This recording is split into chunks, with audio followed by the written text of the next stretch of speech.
climb in the elevator and press the emergency phone button. What happens? 50% of the time right now in our country.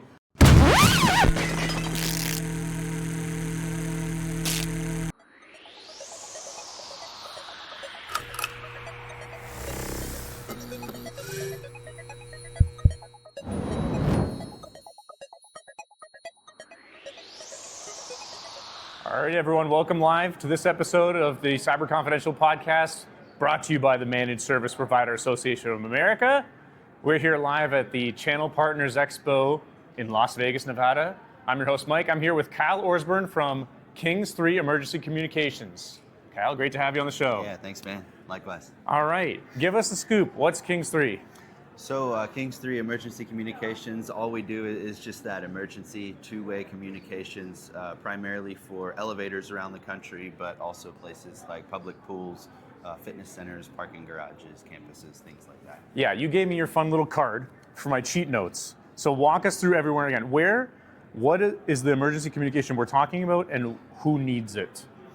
So yeah, specifically we'll talk on elevators. That's over 90% of our business. The vast majority of what we've done for over 35 years now. Really, who needs it? Every elevator in the country right now needs an emergency phone, as you can imagine why. But it's all code driven. So really, this industry, or this portion of the industry that we serve, the vast majority of it is not a if, but who.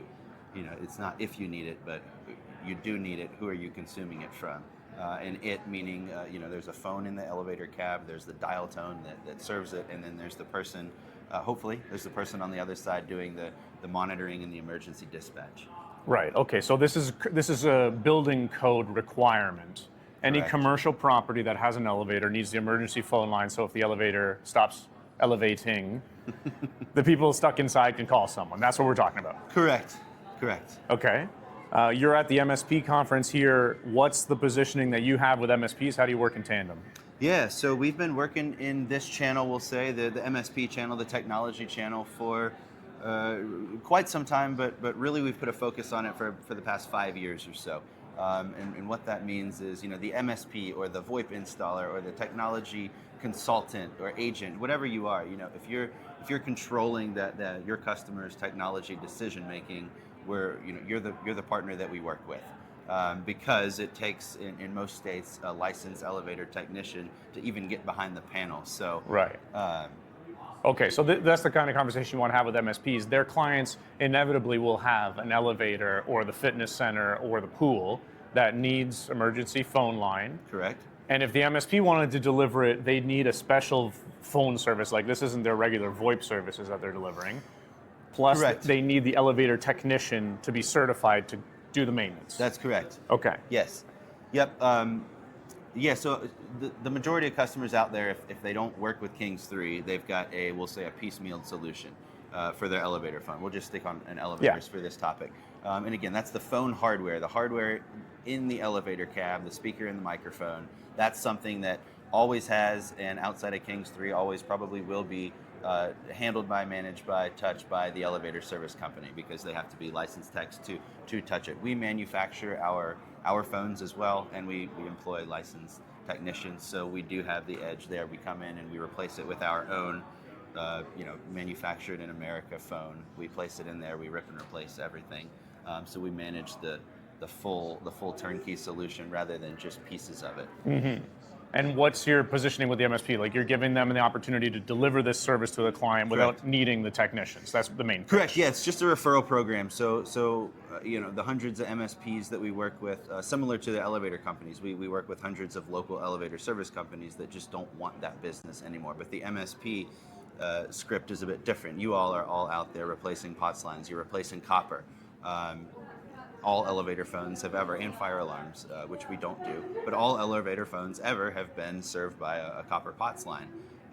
We see those up 200 to 1,200 per line these days. So naturally, we're saving the customer a lot of money and frustration with the POTS lines going up.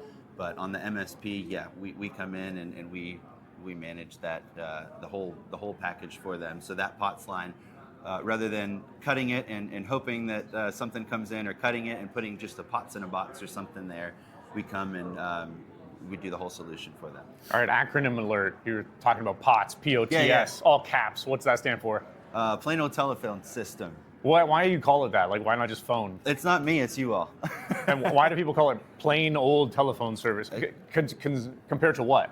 What's the new complex telephone service? Oh gosh, it could, well, anywhere from, digital. It's really analog to digital, and everything that we're doing is still analog. So the conversion is made, we're kind of getting into the weeds, but the conversion from analog to digital is made in our cellular dialer. So the phone is still an old school analog served by copper phone in the cab. And that's some sort of like emergency fallback code requirement, I'm guessing.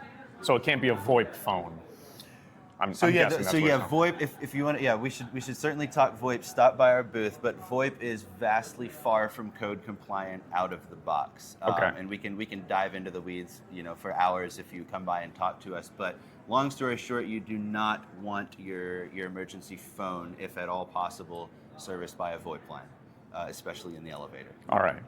So you probably have some fun war stories of calls that have come in from elevators that you've serviced, or like the weirdest location that you've seen an elevator. Give us something like that. So I would say, really, the war stories, they're all over our website. It's kind of cheesy to say, but I really would say visit the website to hear all of the crazy happenings that go on in emergency phones. I had no clue. There it is right there, kings3.com, kingsiii.com. It's an educational tool for property managers, for MSPs, for really anybody out there that touches an emergency phone in some aspect, whether you own the property or whether you just have a customer with 100 locations and one of them happens to have an elevator. Yeah. You mentioned during our prep that the average client relationship is like 14 years you have. Yeah. With the end clients getting the emergency phone service from you. Correct. So the real question there is, for the MSPs listening that see their clients that have this, but it's not part of the MSP services, and the MSP wants to get it in their service, what's the conversation that they need to have with the end client to get them to move? Well, really the question, because it's code driven, the question just comes down to, and it's not even a question, but are there elevators on the site? If there are, it really depends on the relationship the MSP has and where they are in the process of maybe POTS replacement or whatever they're in the process of doing. But really the question is, do you have an elevator on site? Getting the customer or the property owner into the elevator cab is probably what closes more deals for us than anything. So that would be the one tip. Yeah. Get them in the elevator and press the emergency phone button. What happens? 50% of the time right now in our country, they don't work, whether it's a dial tone or hardware issue. Yeah, that's a pretty... 50%? 50% of the emergency phones out there right now. Record scratch. Okay, we should have started with that. So you're saying that 1 in 2 emergency phones and elevators, 1 in 2 elevators in our country, you press the emergency phone button, nothing happens. You will not, for one reason or another, you will not be connected to somebody who can provide life safety help and or dispatch. Okay. That is correct. Why is that?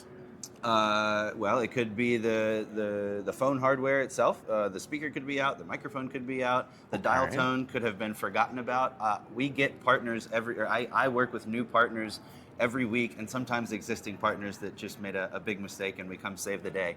They call me up and say, "Hey, Kyle, we've got a customer who's got 5 elevators, and we just did a whole new phone system, campus-wide, property-wide, whatever, and we forgot." We forgot there were elevators there. Okay. POTS lines are gone. Yeah. They're down. Please come save the day. Oh, so one of the cases that are contributing to this 50% phones not working is that the other phone services at the facility have been replaced in some way. Terminated and forgotten about. Yep. And people forgot that the elevators had the phone too. Hear it every day. Okay. Yeah. So we're in the Venetian. After this, we're going to go press all the buttons in the elevators. Because, statistically, if you say it's 1 and 2, then a bunch of these, the elevator button in the Treasure Island hotel that I'm in didn't work. Yeah. But I didn't try the phone. Correct, I just went to a different elevator. Yeah, I would say naturally, since we work here, we press every elevator button that we get into. Yeah. However, I haven't at the Venetian yet. We'll go do that right after. Largest expo center in North America. Okay, so this is, we're stumbling on a fun lead magnet for MSPs to get the conversation started, is to go into a client's facility, you're doing the walk around, you're chit-chatting, and then just casually start pressing the emergency phone button, because every other time that you do it, statistically, it's not going to work. Correct. And then you can say, hey, you need this by code, so it's good that I'm not the auditor. Right. And then you really think, code is one thing. Code is just, from my own words, code will just put out there, here's some safety measures and practices. But then when you really think of like why it exists, you can get them in there, get them into the cab, press it. If it doesn't work, that's scary. But if let's say it does work, it does connect you to a human, because code reads in layman's terms that somebody outside of the elevator has to be able to try to help you out, the entrapped person in the elevator. So the majority of these phones are ringing to the elevator service company or the front desk, or maybe straight, heaven forbid, straight to 911, which 98% of the calls that we take out of the 2.5 million per year are not emergencies. So when it rings to 911, 98% of those calls from the property statistically are clogging up their their threads. So. Yeah. Okay. So this is a good conversation. And what's the experience for the business owner? Let's say, because the MSPs are listening to this, you're coaching them through this process. They now just heard of your fun lead magnet, like start pressing the emergency phone button, and it doesn't ring. And the business owner says, shoot, okay, that's great. I'm glad you found that. Let's fix it. What's the transition process here to go from nothing working to Kings 3?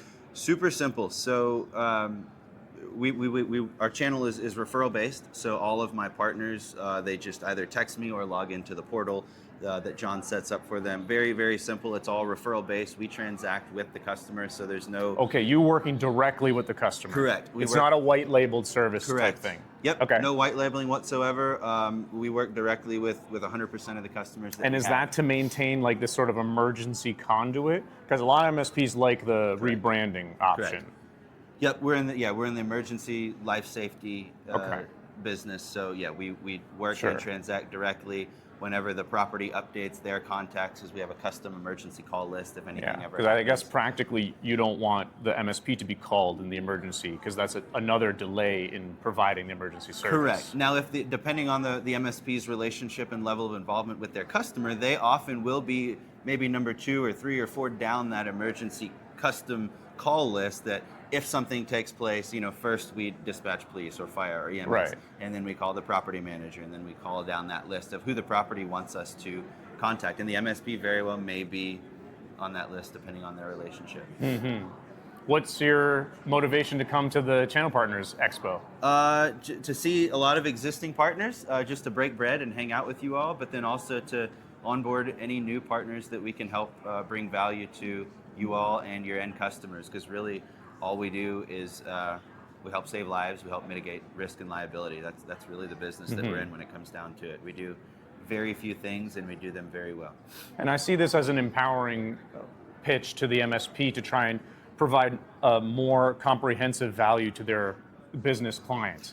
If the elevator or emergency phone for the fitness center and whatever, like if you're doing property management, if they are with some other provider, this is your opportunity to expand your scope and wrap more into your managed service agreement. Absolutely. It's really about maintaining that account control, being the true trusted advisor across all aspects of technology, because this is technology, if you think of it, but this is where technology kind of blends into risk and liability and operational budget control. And I know we don't have the time now, but to dive into how our pricing model and everything works, it really is set up to streamline that operational budget control, mitigate the risk, liability, and truly bring all of your emergency communications into one provider. Because like I said, it's piecemealed if you don't. If you don't have our services. And is a better emotional cape for the MSP to have. They're the emergency responders for the computers. Correct. Now they can still be the emergency responders emotionally for the client. Yep. Through your partnership. Absolutely. There we go. Kyle Orsburn from Kings 3 Emergency Communications. Thanks for joining the show. This episode's been brought to you by the Managed Service Provider Association of America. We're here live at the Channel Partners Expo in Las Vegas, Nevada. Let's go press some emergency phone buttons in the elevators. Enjoyed this episode? Hit like, drop a comment, and subscribe.